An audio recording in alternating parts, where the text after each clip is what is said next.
Dears, എല്ലാവർക്കും സുഖമാണെന്ന് വിശ്വസിക്കുന്നു. ചാമ്പയ്ക്ക ഇത് പുതിയ വീട്ടിലെ വൈബാണ്, സൂപ്പർ വൈബ്. അപ്പോൾ എൻ്റെ ഡയറ്റൊക്കെ ഇങ്ങനെ നടക്കുന്നു. 20ാമത്തെ ദിവസം തല കറങ്ങി അടിച്ച് താഴെ വീഴാൻ പോയി. മത്തങ്ങ, ചേന ഇത് രണ്ടും കൂടി ഇട്ട് അവിയലൊക്കെ വെച്ച് കഴിക്കും. അവിയലല്ല, ഉടച്ച് വെക്കത്തില്ലേ നമ്മൾ, ജീരകം, വെളുത്തുള്ളി, കറിവേപ്പില, മഞ്ഞൾ ഇവയൊക്കെ ഇട്ട് അവിയൽ വെച്ച് കഴിക്കും. ഒരു കുക്കുംബർ കഴിക്കും. കുറച്ച് കടലയില്ലേ, ഒരു 10-15 കടല എടുത്ത് വേവിക്കും. എന്ന് വെച്ചാൽ വെള്ളക്കടല കുതിർത്ത് മുളപ്പിച്ചിട്ട് വേവിച്ച് കഴിക്കും. അതിനും വേണ്ടി എൻ്റെ കണ്ണും താന്നു പോയി, എൻ്റെ തലയൊക്കെ കറങ്ങി അടിച്ച്. പിന്നെ ക്യാരറ്റ്, ബീട്രൂട്ട് ഇതൊക്കെ ഇട്ട് വേവിച്ചിട്ട് വെള്ളം ഊറ്റി കുടിക്കും, അത് കഴിക്കും. അതൊക്കെയാണ് എൻ്റെ ഡയറ്റ്. പക്ഷേങ്കിൽ ഭയങ്കര ക്ഷീണമാണ്. നടക്കണം, വെളുപ്പാരാവിലെ നടക്കണം. ഞാൻ 5 മണിക്ക് എണീക്കും. എണീച്ചിട്ട് നടക്കാൻ പോകും, എന്നിട്ട് വരും. പിന്നെ ഉച്ചയ്ക്ക് ഉറങ്ങാൻ പാടില്ല കേട്ടോ. ഈ പന്ന ഫാറ്റി ലിവർ വന്ന് എനിക്ക് ഇഷ്ടപ്പെട്ട ഒന്നും കഴിക്കാൻ പറ്റാതായി. ഇറച്ചി മീനും കഴിക്കാം, മുട്ട കഴിക്കാം എന്നൊക്കെ പറയുന്നുണ്ട്. പക്ഷേ എനിക്ക് ധൈര്യം ഇല്ലാത്തതുകൊണ്ട് ഞാൻ കഴിക്കാറില്ല.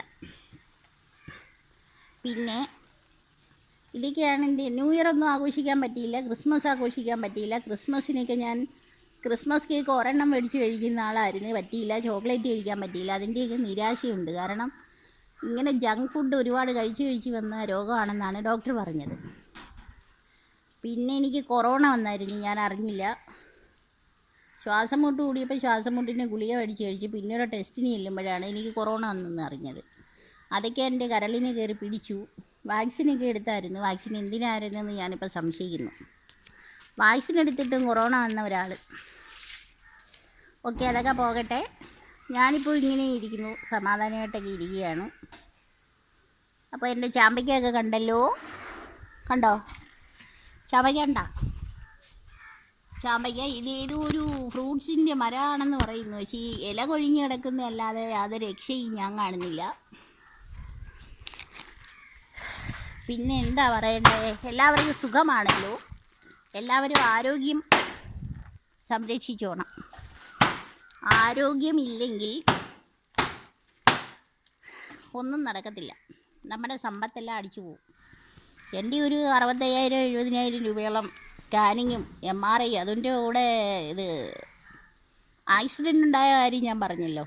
അങ്ങനെയൊക്കെ പോയിട്ടുണ്ട്. അതൊക്കെ ഇനി തിരിച്ചു പിടിക്കണമെങ്കിൽ ആരോഗ്യം തിരിച്ചു കിട്ടണം. അത് കാരണം നമ്മൾ ഉദ്ദേശിക്കുന്നിടത്തൊന്നും പോയി തീരത്തില്ല. അല്ലെങ്കിൽ പിന്നെ ഹോട്ടലിലൊക്കെ പോയിട്ട് നല്ല സാധനങ്ങളൊക്കെ കാണുമ്പോഴത്തേക്ക് നോക്കിയിരുന്ന് കൊതിയിടുക. നമ്മളെ കൂടെ വരുന്നവർ കഴിക്കും, എന്നിട്ട് അവർ ചിരിക്കും, നമ്മളവിടെ നിന്ന് കരയേണ്ട വരും.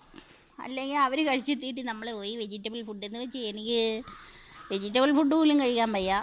കഴിക്കരുതെന്ന് പറഞ്ഞ് ചോറ്, പൊറോട്ട, ചപ്പാത്തി, ഗോതമ്പിൻ്റെ യാതൊന്നും ധാന്യങ്ങൾ യാതൊന്നും കഴിക്കാൻ പാടില്ല.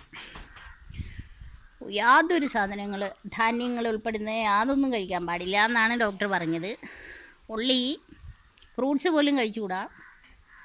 വെജിറ്റബിൾസ് അവിയൽ വെച്ച് കഴിക്കണം. പിന്നീട് ഇലവർഗ്ഗങ്ങൾ കഴിക്കണം. ഇത് ഞാൻ എൻ്റെ മുമ്പത്തെ വീഡിയോയിൽ പറഞ്ഞതാണ്. അപ്പോൾ എല്ലാവർക്കും ആയുരാരോഗ്യ സൗഖ്യം നേരുന്നു. ഞാൻ ഇടയ്ക്കൊക്കെ വരാം. പിന്നെ കണ്ണൊക്കെ വെളുത്തിരിക്കുന്നു. കുറച്ച് വൈറ്റമിൻ ടാബ്ലറ്റ്സൊക്കെ കഴിക്കുന്നുണ്ട്. വൈറ്റമിൻ വേണ്ടേ, നമ്മളെ പിന്നെ ആഹാരം കഴിക്കാതാവുമ്പോൾ നമ്മളെ ശരീരത്തിലുള്ള കാര്യങ്ങൾ പലതും പോകും. അതിനാണ് വെജിറ്റബിൾസും ലീവ്സ്, നമ്മളെ ലീഫി ഫുഡ് അതൊക്കെ കഴിക്കാം. ലീഫ് കറി, ഓക്കെ. പിന്നെ ഞാൻ ഇച്ചിരി എള്ളൊക്കെ മേടിച്ച് വെച്ചിരുന്ന് കഴുകി ഉണക്കി പൊടിച്ചൊക്കെ കഴിക്കും. മധുരമൊന്നും ചേർത്തുകൂടാ. മധുരം, എരി എല്ലാം മാറ്റുക. ചുരുക്കം പറഞ്ഞാൽ നമ്മളെ ഒരു സന്യാസ ജീവിതം പോലെ. അപ്പോൾ എല്ലാവർക്കും ഗുഡ് നൈറ്റ് അല്ല, ഗുഡ് മോർണിംഗ്. ഞാൻ എൻ്റെ വീഡിയോ നിർത്തുന്നു. നിങ്ങളെല്ലാവരും വന്ന് എൻ്റെ വീഡിയോ കണ്ടിട്ട് സപ്പോർട്ട് ചെയ്യണേ.